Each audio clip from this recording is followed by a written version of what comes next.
Please take headphones, do not use Bluetooth. During meditation, use a mudra from finger yoga that connects you to your stillness. If possible, hold it throughout the meditation.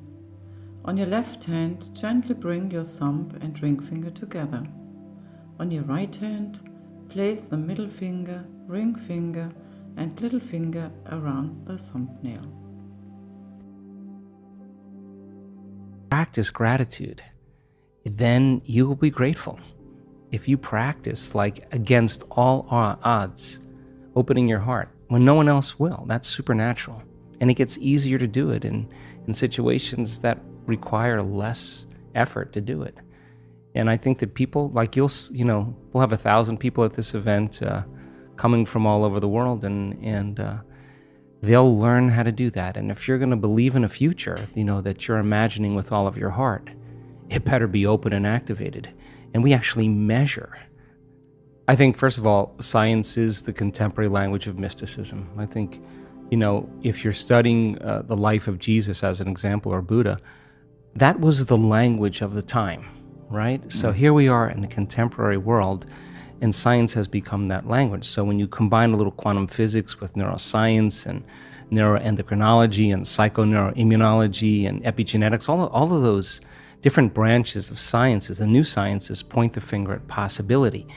And in this particular work, I think that the more you understand what you're doing and why you're doing it, the how gets easier, because you can assign meaning to what you do. So then, this is a time in history where it's not enough to know. This is a time in history to know how. Because information is so readily available, you can gain information. You don't need an authority. You don't need a priest. You don't need a teacher. You don't need a governor. You can gain information without passing through some type of authority. And so people are empowered. And the next most practical question is, how am I going to apply this to my life? Now, when you learn new things, you make new connections in your brain. That's what learning is. But if you can't remember what you learned, then you haven't made any new connections that are sustainable or maintainable. So the more the person can repeat what they've learned, the more they're installing the neurological hardware in their brain in preparation for the experience. And so now they're priming their brain for the act, right? And when the experience happens, experience then enriches the circuitry in your brain. That's what experience does. So now you're laying down even more neurological tracks, but the payoff is the chemical called the emotion. And the moment you feel unlimited, the moment you feel grateful, the moment you feel abundant, now you're teaching your body chemically to understand what your mind is intellectually understood. So knowledge is for the mind and experience is for the body. And now we're embodying the truth of that philosophy. And we're literally signaling new genes in new ways and changing our future, or changing our genetic future. And if you've done it once, then you're an athlete, you'd be able to do it over and over again. And if you keep repeating it, you neurochemically condition your mind and body to begin to work as one. And the redundancy of the act over and over again conditions the body to know how to do it better than the mind. Now it's innate in you. It's second nature. It's easy. It's familiar. It's who you are. And so I think we start as philosophers, we initiate, we become initiates, and then we master it. Knowledge, experience, wisdom, mind, body, soul. Learning it with your head, applying it with your hands, knowing it by heart, thinking to doing to being. And so I think to answer that kind of question or that comment is that, we should get up as if our prayers are already answered. The problem is that our senses fool us into separation. The person says, I want to be healed, I want to be healthy, I want to be wealthy. And they imagine it and they come back and it's not there. And when they see it, it's not there. The thought of their future creates the emotion of lack or separation. And if thoughts are the language of the brain and feelings are the language of the body, now you have mind and body in opposition. So then, if you think about something like appreciation or thankfulness or gratitude, when you are receiving something, when you just receive something, when something is happening to you in the moment, or something just happened to you that you enjoy, or you're surprised about, or is pleasing to you, you feel this emotion of gratitude. So gratitude becomes the signature, the emotional signature that it's already happened. Gratitude is the ultimate state of receiving.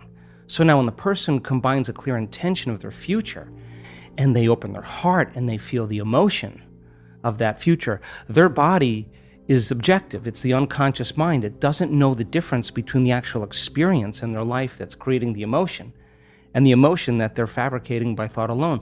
In that moment, their body is believing it's in that future, in the present moment. And the stronger the emotion they feel, the more altered they feel inside of them, the more they pay attention to the picture in their mind. And we could say then that they're beginning to remember their future. And biologically, it's the same as remembering your past. So if you keep practicing opening your heart and you keep combining it with a clear intention, then the thought and the feeling changes your state of being, which means then if you keep doing that over time, you'll feel like your future has already happened. Now, what's the significance of that? If you feel like your future has already happened, you stop looking for it. You're no longer waiting and wondering when it's going to happen or how it's going to happen. You feel like it's already happened. So now you take your foot off the gas and you're no longer trying to predict or control or expect how it's going to happen. You're connected emotionally to your future. Well, the antithesis is also true. The stronger the emotion you feel for some betrayal, some shock, some trauma, the more altered you feel inside of you, the more you narrow your focus on the outer environment and the brain takes a snapshot, and that's called a memory. And so the stronger the emotion, the more the brain embosses the imagery neurologically in the brain. So then the person thinks neurologically within the circuitry of that experience, and they feel within the boundaries of those emotions. So then we could say then the person's biology is literally in the past. So you can't create a new future if your state of being is in the past. So people reaffirm their identity this way. They wake up in the morning and they say, let me think about my problems. And those problems are memories of past experiences that are etched in their brain. So they think about the person, the place, the object, the experience. And we could say then, if they believe that their thoughts have something to do with their destiny, they're thinking in the past. And every one of those problems has an emotion associated. So now they feel unhappy, now they feel fear, now they feel unworthy. And they might be addicted to those feelings. Oh, no, it's a conditioning process, because conditioning, all you need is an image. They've mastered this on television, an image or a brand and an emotion. And all you need is a stimulus and a response. So every time the person remembers their future, their past, as they remember their past, the image with the emotion is literally subconsciously conditioning their brain and body into the past. And so if they're living in the familiar past, guess what?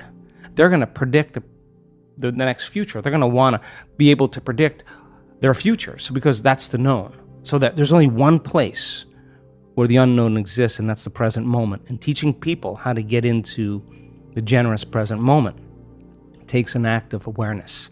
And most people would rather turn on their TV or, get on their cell phone. And this is actually, Aubrey, not a bad thing.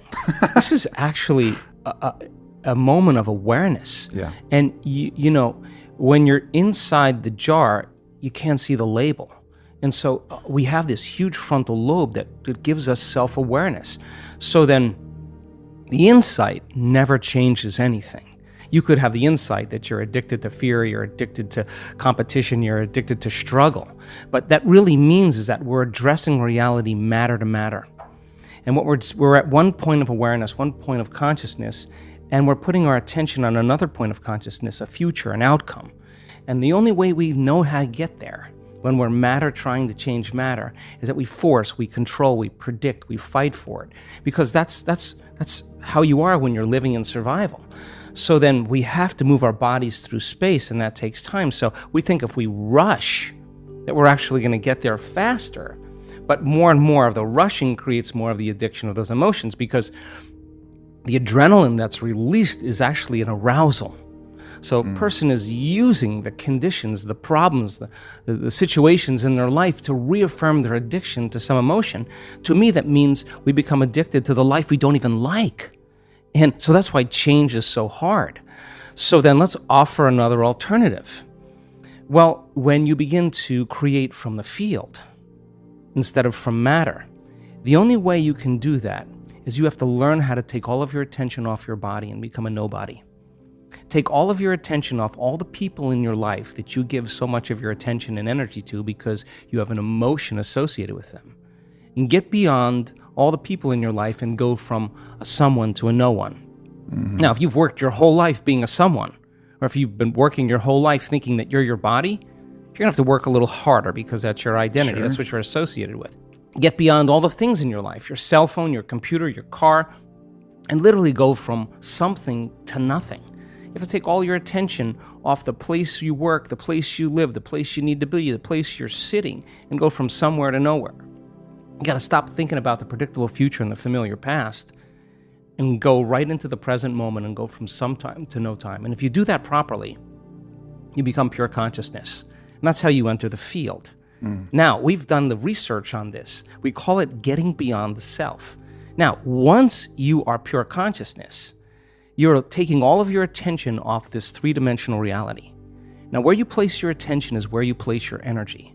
So if you've taken all of your attention off of everything material, there's only one place you're going to wind up, and that is the immaterial realm called the quantum field, an invisible field of energy that unifies and connects everything material. So now when you're creating from the field and you combine a clear intention with an elevated emotion, and you're connected and you feel connected, the suggestion of an alternative way to create is that when there's a vibrational match between your energy and some future reality, you actually no longer have to go anywhere to get it. You're actually the vortex, and you will collapse space and time and draw the experience to you. Now that, to me, is a lot more fun because the experience is the unknown. You can't predict when it's going to happen or how it's going to happen, because if you can predict it, it's the known.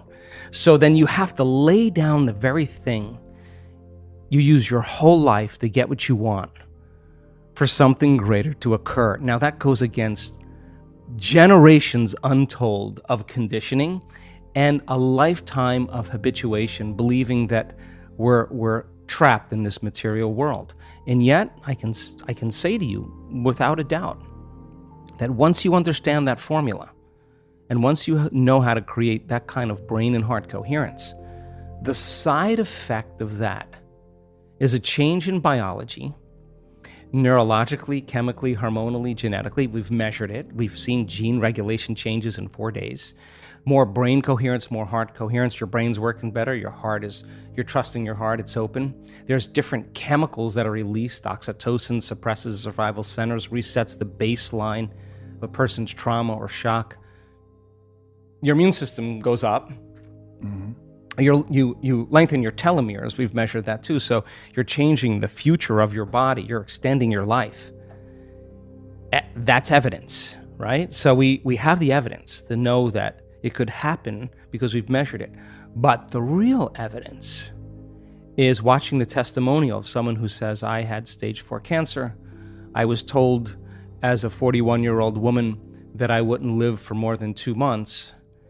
And I have no evidence of cancer in my body at all. Or someone that's a physician who has Parkinson's disease, that's tried everything from the medical route and has one transcendental moment, and their tremors and their pain are gone. And now they're chewing food, they're swallowing, they're blowing their nose, they're standing up on their own. That's energy affecting matter. So we have hundreds and hundreds of testimonials of people that not only healed their body, but created pretty profoundly magical things in their life. So you have evidence in the scientific world, you have evidence in the practical world, and evidence is the loudest voice right now. And the accelerator of that whole process is witnessing it. Because I'll stand on the stage. I did this just in our last week-long event in Cancun. And I watched a man stand on the stage and tell his testimony of his healing. I looked out in the audience. There wasn't a person in the audience that was thinking about anything else. They were witnessing truth right before their eyes, a miracle.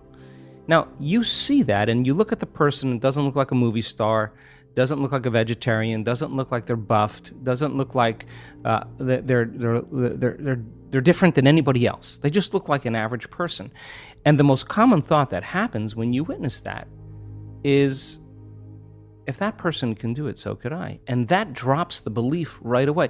You cannot go back to being the same person after you witness that. It's impossible. You're witnessing that type of transformation. And stroke patients that have had a paralyzed limb for years or been blinded by a stroke, that have perfect vision again. And the scans from their physician shows a complete 100% recovery. Now, strokes don't heal if they don't heal in 2 weeks, according to the conventional model of medicine. And nerves don't really come back online if they've been damaged after a period of time. And yet we're witnessing those kind of supernatural changes. So then the belief, the subconscious belief that that is impossible. You may say, oh yeah, I believe that a person can be healed. Yeah, I believe in miracles. But when it comes time to actually execute them, you got to step outside a little bit and you got to trust a whole lot.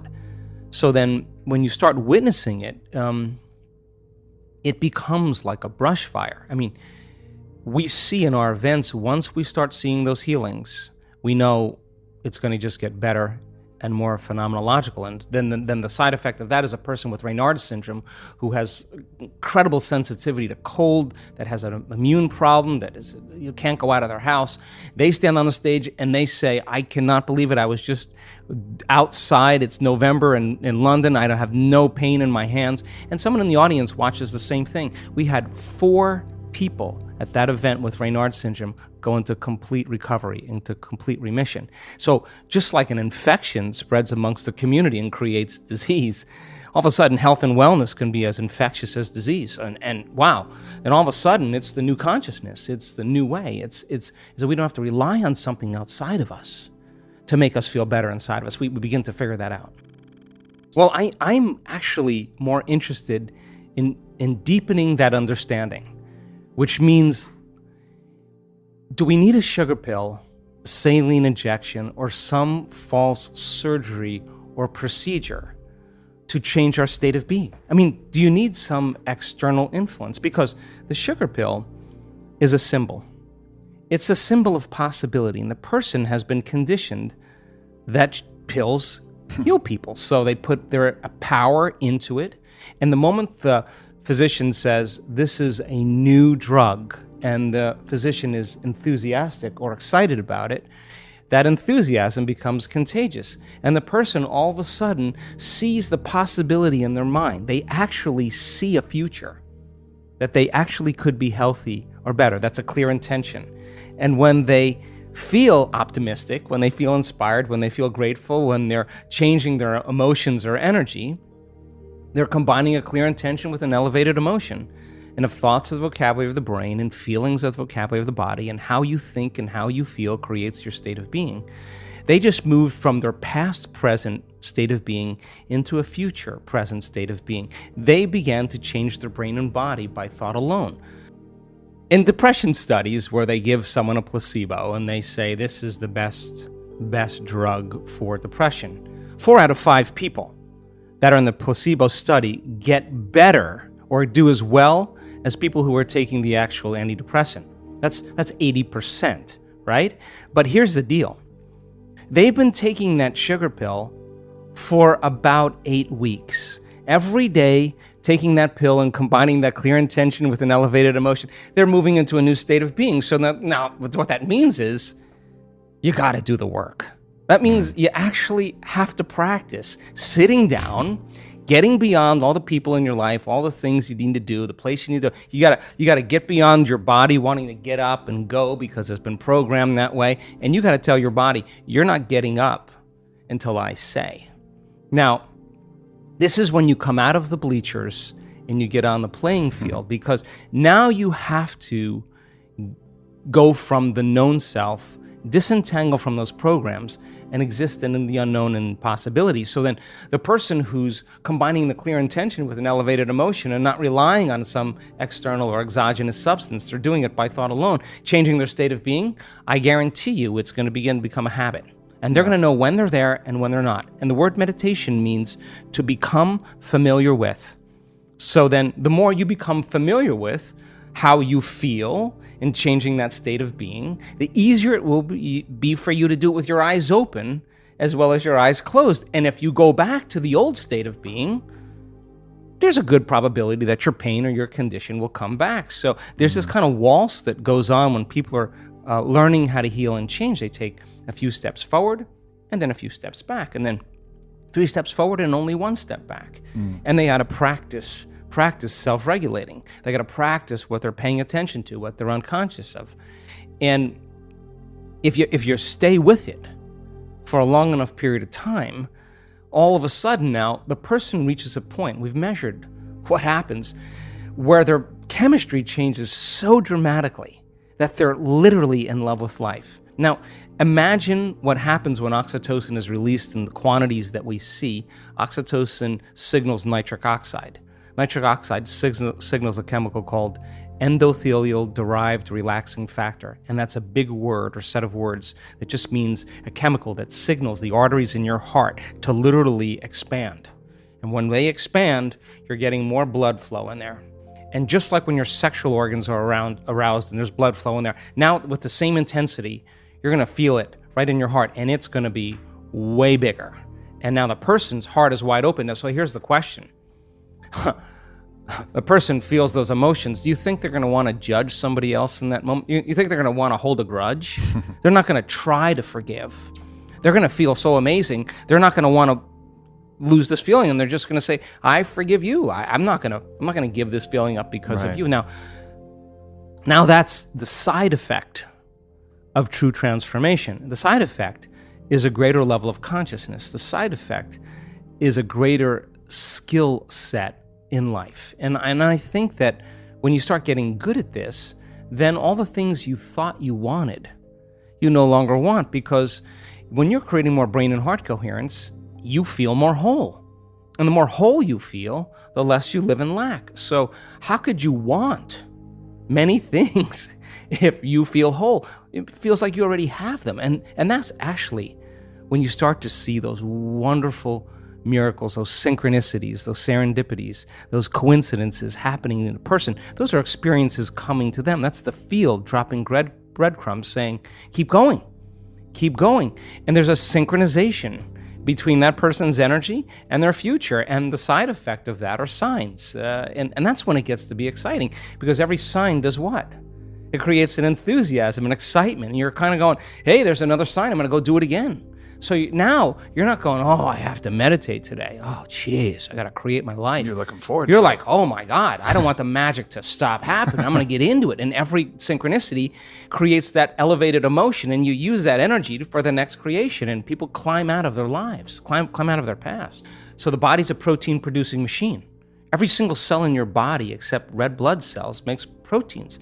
Muscle cells make muscle proteins, actin and myosin. Skin cells make skin proteins, collagen and elastin. Your stomach cells make stomach proteins called enzymes. Your immune system makes immune proteins called antibodies or immunoglobulins. Your eye cells make eye proteins called keratin. So your body's a protein-producing machine. And in order for those cells to make proteins, a gene has to be regulated. So then they used to say genes create disease. Lie. It's an absolute lie. There's a very small percentage, about 5 to 1% of the people on the planet are born with a true genetic condition like type 1 diabetes. The other 95 to 99% is created from lifestyle or behaviors. 2 identical twins sharing the same genome. One dies at 52, the other one dies at 88. Well, what happened there? It was the reaction to the environment that caused their genes to be switched on or upregulated to make a healthy protein, or downregulated to make a cheaper protein. And it turns out that when you're living in stress and living in survival, you're living in emergency mode, and that's not a time for growth and repair. Yeah. That's a time to mobilize all the body's energy, all its resources from some endangered situation, real or imagined, in their life. So if you're living in emergency mode for an extended period of time, and you keep signaling that gene, well, my goodness, it makes sense then that over time the gene's going to begin to wear out, just like taking a copy of a copy of a copy of a copy. Sooner or later, you're going to start making a cheaper protein. So the expression of proteins literally is the expression of life. So then, is it possible then to signal the gene ahead of the environment? The answer is absolutely yes. Because if a person's waiting for their wealth to feel abundance, if they're waiting for their health to feel wholeness and gratitude, if they're waiting for their new relationship to feel love, they're living by the old model of reality of cause and effect, waiting for something out there to change to make them feel better. And here, take away their lack or emptiness. But the moment the person embraces the emotion ahead of the event, if they understood what they were doing and why they were doing it, then if the environment signals the gene, and it does, and the end product of an experience in the environment is an emotion, when you embrace the emotion ahead of the experience, you're signaling the gene ahead of the environment. And if genes make proteins, and proteins are responsible for the structure and function of your body, you begin to become that very person. So it's not our wealth, it's not our health, it's not our new relationships, it's not the things we accumulate, it's who we become. Yeah. So we overcome the old self, which takes a great act of will and awareness, and we become somebody else. So then when you become it, nobody can take that away from you. In fact, you know that you know how to do it, or you know that you are it. And an abundant person doesn't say, I'm abundant, I'm abundant, I'm abundant, or a healthy person doesn't say, I'm healthy, I'm healthy, I'm healthy. They don't say that, they are it. Yeah. So then most people have just been fooled by their senses because they're 5% of their conscious mind is holding the intent, but their body is habituated into a predictable future or emotionally conditioned into the past. And they're saying, I'm healthy, I'm healthy, I'm healthy, or I'm happy, I'm happy. And the body's going, you're miserable, you're unhappy. That thought can't even make it past the brainstem to the body. So then teaching people how to self-regulate, they have no idea when they start changing their emotional states, the amount of biological and energetic changes that take place within them and all around them. So then develop that skill and get really good at this. Then for the most part, you wouldn't be so interested in so many material things. You would be interested in facing off with yourself every day and asking, what is it that stands in the way between me and my future? What is it that stands in the way between me and my connection to the quantum field? I think that's the real question. Watson and Crick, telling people that genes are a library of possibilities. So we express 1.5% of our DNA. The other 98.5% is called junk DNA, and that 1.5%. That's 23,688 genes we express. We have 140,000 proteins that make up the physical body. How could you have more proteins than genes? It should be 1-to-1. Because on one gene, you can have thousands of variations depending on the signal. So I hypothesize that other 98.5% has to be signaled by electromagnetism. That the receptor sites on the outside of the cells are hundreds of times more sensitive to energy or electromagnetism than they are to chemistry. Chemistry is a downward causation. So imagine the person elevating their energetic state. Well, they are going to literally select and instruct new genes, and those genes may be the ones that create more significant and faster changes in the body. I mean, how do you explain a person in one meditation that's blind that comes out as now seeing? Like, what happened there? What about a stroke patient who was paralyzed for years is now moving a limb? I mean, it's not matter that emits a field. That's an illusion. It's the field that creates matter. So then the fundamental question is, if you change the field, will you change matter? It's none of your business to change the tumor. That's the outcropping, that's the outpicturing of changing the pattern in the field. So getting people really good at this, and the closer they can connect to that unified field, the more their consciousness is connected to that consciousness, the shorter amount of time it'll take. And I believe I'm an eternal being. I believe I'm eternal. And in fact, all religions that you study always talk about you're going to be around for eternity, whether it's heaven or hell, whether it's karma or whatever, nirvana. Consciousness is going to exist. So you're going to be stuck with yourself for a very long time, which then begs the question, well, if I'm waking up now and it's 2019 and I have this healthy body and this charisma and I'm successful, my goodness, I'm going to use the same passion, the life that I've created with those great habits, and I'm going to turn it inward, and I'm going to bloom like a flower in a new way. Because, hey, someone did it at 33 years old. You're 38. So what? There are people in this group that we're about ready to go that are in their 80s, and they could be home watching Wheel of Fortune, and they're all in. And you can't tell me you're too old to do this work. We have people in their 80s and a few in their 90s. I've seen their brain scans, and they know how to do it. And you know what? They're happy. You can't tell me you're too sick to do this work any longer. We have really, really sick people that have reversed very serious health conditions and even genetic disorders that there were no solutions for in medical science. And there were days that they doubted themselves. And there were days that they didn't feel like doing their meditations. And there were days they were in so much fear because the doctors told them they were stupid and they were going to die. And there were days they could have excused themselves and said, I have too much going on, I'm too busy. And they could have excused themselves and not done the work. But guess what? They did it anyway. They overcame the conditions in their environment. They overcame their beliefs. They overcame those programs, the conditioning. They overcame their body. They overcame their fear. Their love for life started to become greater than their fear of death. That's just because they made the effort to turn the battleship around.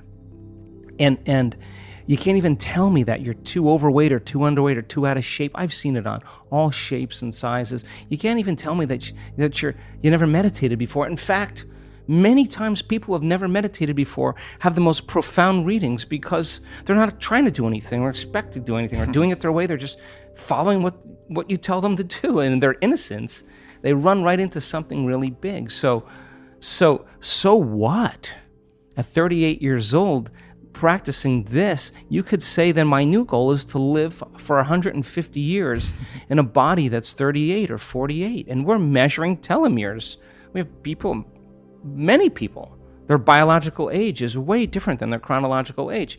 They don't care that they're 38. Their body tells them they're 28. And why? Because they're working with down-regulating genes for disease and up-regulating genes for health every day. Why? Because they understand that they can. And if you don't understand that you can and you're ignorant, then it doesn't work. So then people who actually say, I'm going to experiment. I'm going to become the scientist with my life. I'm going to measure the effects of me at cause. That's how I live. I say, all right, I'm going to change my energy. I can tell you, nobody changes. In all the years I've been doing this, nobody changes until they change their energy. And when you change your energy, you change your life. And why not every day instead of getting up and searching for your cell phone? 86% of the people that have a smartphone, the first thing they do when they wake up is they do their WhatsApp, their text, their Facebook. They take a picture of their feet, they post it on Facebook. Then they do their Instagram, take a picture of their cat, and then they link in and then they check one email, the other email, they check the news, and now their attention on everything known in their life. They reaffirm their identity, and then they go through all those routine behaviors. 95% of them, they're not even present and conscious of. There's just a group of them. Or they're remembering their problems in their past. That's how they start their day. And don't expect anything in your life to change if your environment is controlling your feelings and thoughts. And if your environment is controlling how you feel and think, and I say to you, Aubrey, why are you so upset today? Oh, well, this person is upsetting me. What you're really saying is that person is controlling your feelings and your thoughts, and that means you're a victim to your environment. So to turn that around and you start realizing your feelings and thoughts create your environment, and you start seeing the effects of you at cause, you're going to react less to the people in your life because you're going to understand that you'll be back to the victim consciousness.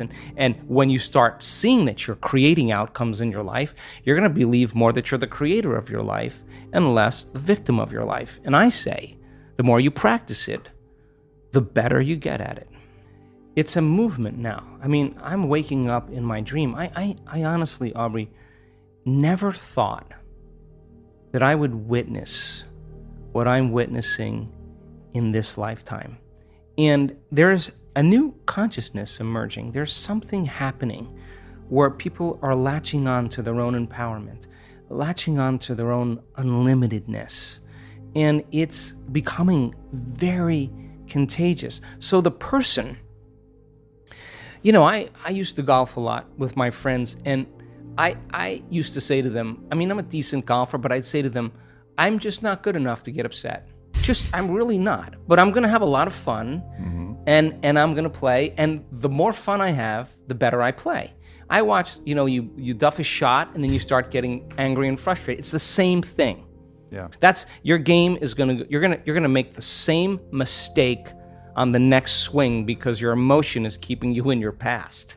So you got to make a choice to self-regulate or not. And the ones that get right back on, that have ice water in their veins, that can settle down and refocus again, yeah, those are the ones that execute really well. So the person who can't get beyond themselves, it's just a matter of practicing. How many balls do you have to hit? How many punches do you have to throw? How many kicks do you have to throw? Till all of a sudden you start looking forward to doing it. And yeah, I can tell you this because I've been doing it for a very long time. Some days are easier than others, but I'm not going to give up. I'm just not.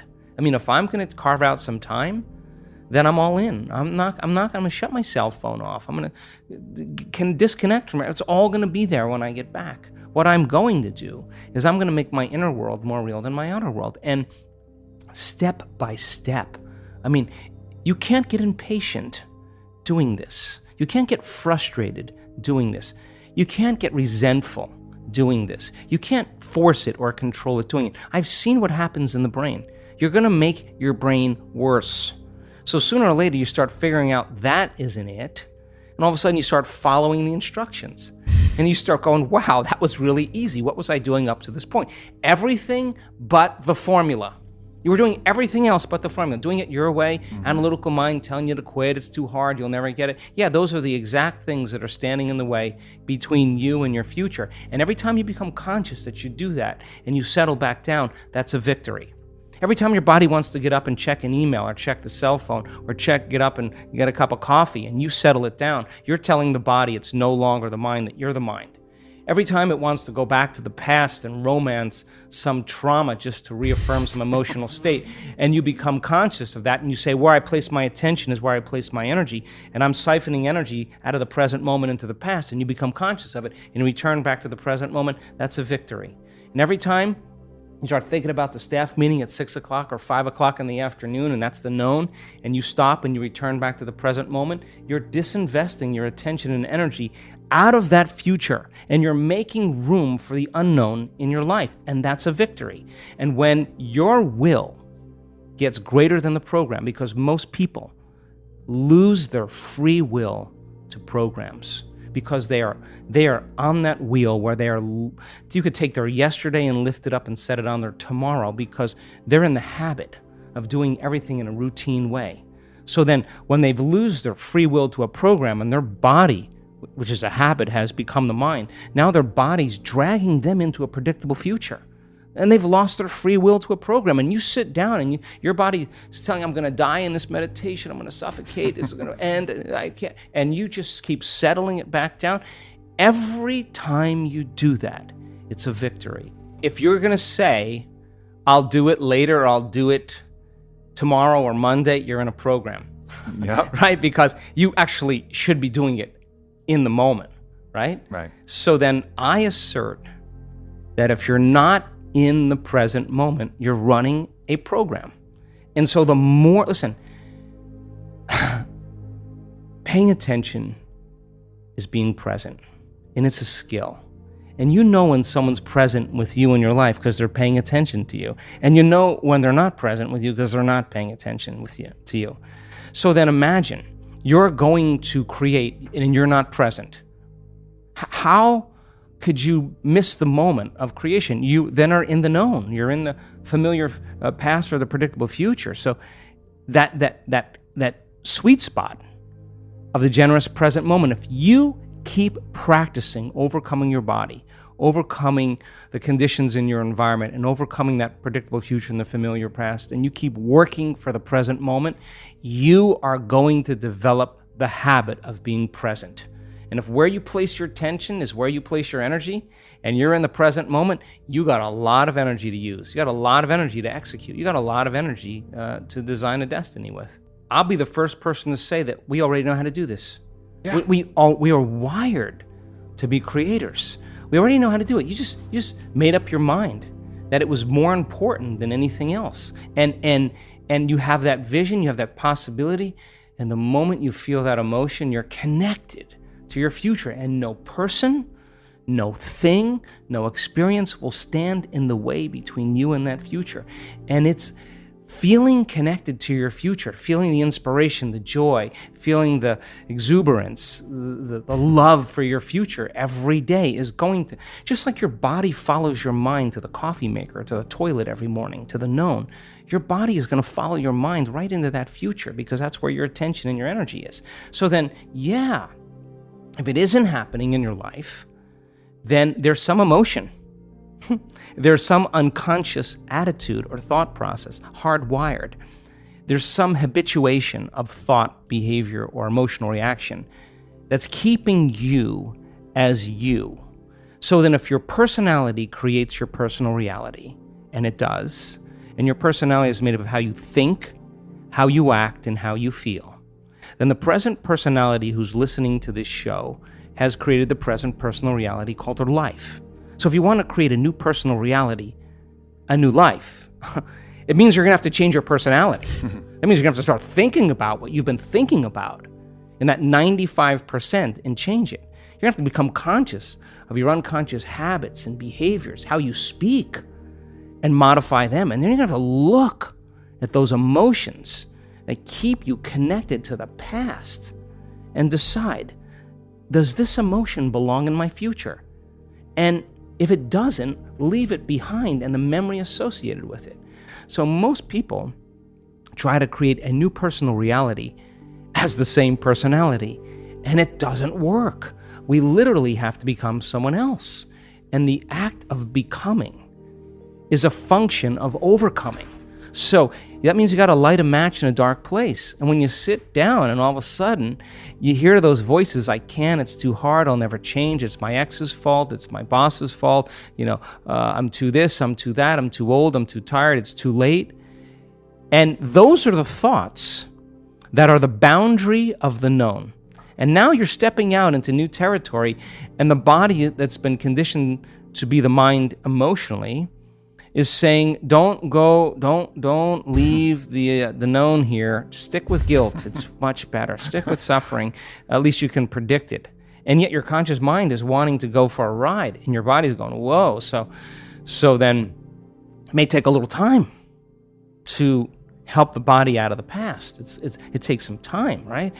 So then the person can have a great meditation and feel really connected, and then get up and then get frustrated on the freeway and judging everybody else. I mean, you just disconnected from the energy of your future, and you're back to the energy of your past. Don't expect anything to change. And if you tell me it's because of that person or that circumstance, I'm going to say, oh, you're back to the unconscious program of being a victim in your life. And so there is a period, a grace period of transformation where we have to cross this river from the old self to the new self. And that void, that unknown, is the neurological, the biological, the chemical, the hormonal, the genetic death of the old self. And most people, the moment they step out, and the hardest part about change is making a new choice. The moment you make a new choice, get ready. You're leaving the known. It's going to be uncomfortable. It's going to be unfamiliar. There's going to be some uncertainty. You can't predict. You're not in the known any longer. And most people, they step out and they hear that voice. It's too hard. You never change. And they believe in that thought. And that thought leads to the same choice, which leads to the same behavior, creates the same experience, produces the same emotion. And then they say, oh, this, Aubrey, feels right to me. No, that feels familiar. So then, if you're becoming conscious of how you speak, you're sitting in your meditation and you're becoming aware of how you act, that you complain and you blame and you make excuses, you feel sorry for yourself, you judge other people. Now you're conscious of what you were unconscious of. That's a victory too, because consciousness brings awareness, and there's an energy that goes along with that. And now all of a sudden, you're not in the program. You're the consciousness observing the program. You're outside the jar. you're objectifying your subjective self. You're seeing yourself through the eyes of someone else. And then when you look at those emotions and you say, my goodness, I didn't even know it was guilt.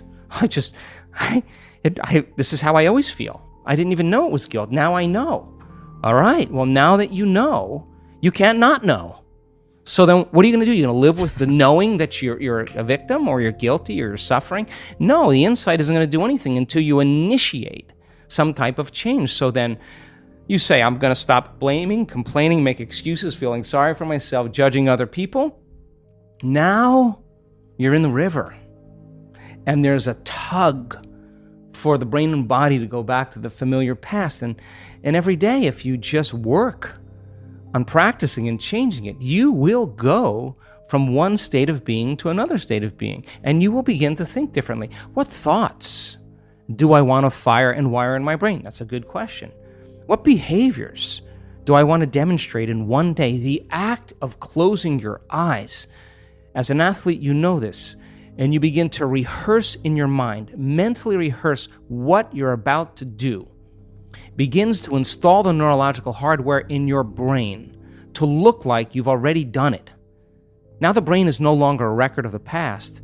It's now a map to the future. And if you keep hitting that hardware over and over again, the hardware is going to become a software program.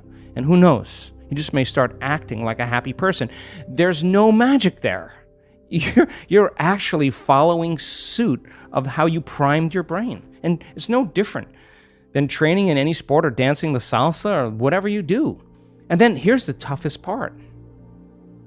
The toughest part is, can I teach my body emotionally what that future feels like before it happens?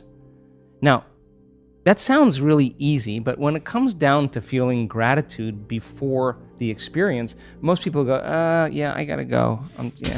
Didn't really feel it, But the person who says, I'm not getting up, I'm just not gonna get up until I open my heart to life. Now, to me, that's a willingness.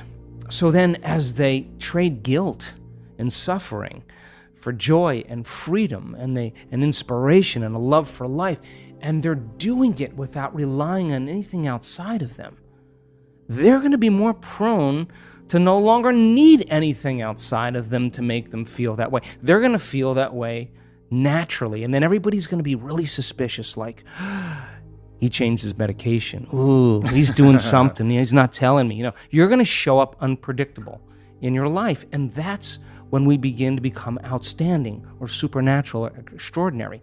But you can't take any of that with you to become someone else. And if someone says to me, well, I really can't do it because I've had this experience 22 years ago or 30 years ago, I'm going to say to you, that event had such a strong emotion that you haven't changed since that experience. And forget about the experience. Just overcome the emotion, because the memory without the emotional charge is called wisdom. And that's why we're here.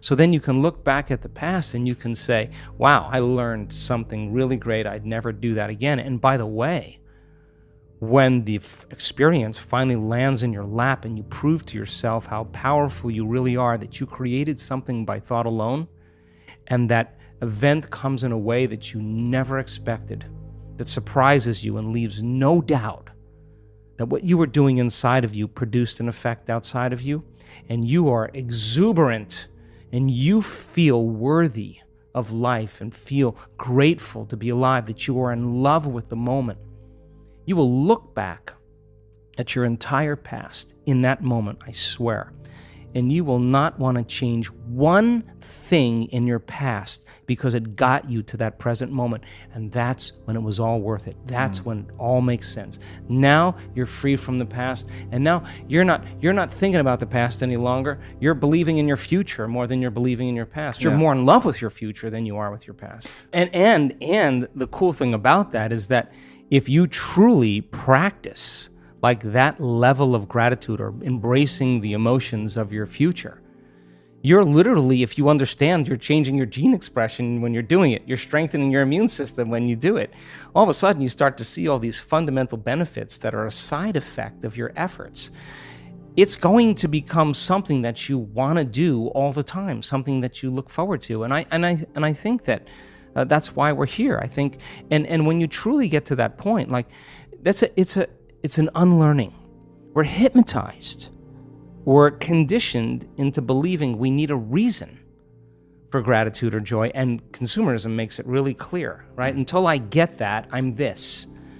But what if you've been creating, and every time you have the thought of your future, you've done it so many times it makes you feel like you're connected to your future? Well, that's a conditioning as well. If you have the thought of your future and you feel the lack that it's not there, then you're back to the victim, right? But if you can have the thought, and the thought actually produces, just like fear, the thought of something terrible happening in your life creates the feeling of fear, the thought of something wonderful in your life creating the feeling of gratitude. Then when you think about your future, you begin to emotionally condition your body into that future. Now here's the payoff. Thoughts are the electrical charge in the quantum field, and feelings are the magnetic charge in the quantum field. And how you think and how you feel broadcasts information and energy into the field. So into the collective field. Into the unified field. So the question is, what are you broadcasting every single day? So then, we know that once you begin to self-regulate and you begin to open your heart, just in that small exercise that we did, the act of creating that kind of coherence in your heart begins to produce a measurable magnetic field up to 3 meters wide. That heart is actually producing a resonance. That energy, that frequency carries information. And when your heart is open, this is our center of oneness. This is our center of wholeness. This is the union of polarity and duality. This is the connection of opposites. So when the heart starts to become activated and we start to feel whole, and it begins to put that energetic pattern into the field, that frequency can carry the thought of your health. It can carry the thought of your wealth. And the frequency of suffering carries different thoughts. It can't carry the thought of health. 70% of the time, people live in survival, live in stress.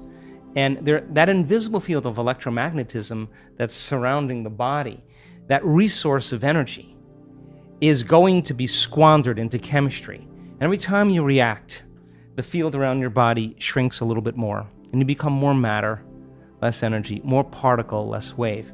And then the hormones of stress cause you to narrow your focus on the cause.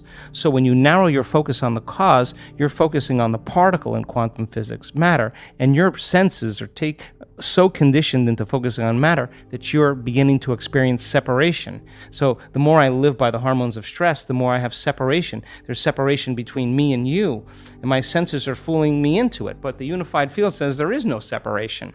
So then, if you're addicted to those emotions and they're heightening your senses, that's what they do in survival, and you become a materialist, and your field around your body is shrinking, then you're going to feel separate from the quantum field, and it's going to take a long time for you to create what you want, because you're separate from the field, and you will be matter trying to change matter. So the moment you begin to activate this center, this is our connection. This is our first connection to the unified field. The moment energy moves into this center, and we've measured this, the field around the body expands, and once there's energy in the heart, guess where it goes? Straight up to the brain. The heart acts as an amplifier, and literally begins to increase energy in the brain. So now, once that field begins to expand, and you get beyond, you take all of your attention off your body, off the people in your life, the things you own, place you need to be in time itself, and you become pure consciousness, and you take all of your attention out of this three-dimensional reality, out of the known, and you start putting your attention on that field. There is a technique that we teach to do that, and you begin to feel connected from that field. Now, the faster the frequency, the higher the emotion you feel, the shorter amount of time it's going to take for it to appear in your life, because the faster the frequency, the closer you're getting to oneness and wholeness. So then when you teach people how to get beyond all of the elements in this three-dimensional reality and begin to open their heart, that frequency is their connection to the field. The moment they open their heart, they become more energy than matter, more wave than particle. And now that becomes the amplifier that begins to generate a whole new set of thoughts, a whole new consciousness. And that heart center then makes us want to serve. makes us want to take care of one another, to inform one another, to help one another, to give to one another, to heal one another. That's what creates unity. We know this to be the case. We've taken 1,000 people in a room.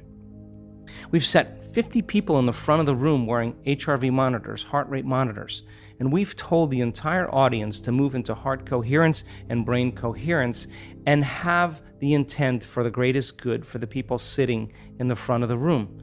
And in a matter of seconds, all their hearts go into coherence at the exact same time, in the exact same day, in the exact same meditation. They're being influenced by energy, and their autonomic nervous system is being entrained to a new frequency. So imagine then, you begin to change your energy, you begin to affect many people in your life. If you're feeling connected to all possibilities, then it makes sense then that once you're connected, you don't have to worry about how it's going to happen or when it's going to happen. It's none of your business. It's like your consciousness is already communicating with the consciousness of all of the collective consciousness around you, which we're all connected to ultimately. And the closer you get to source, the more you can surrender and go deeper, the more connected you are. Then how it plays out in three-dimensional reality, leave it up to the greater mind and just live as if you're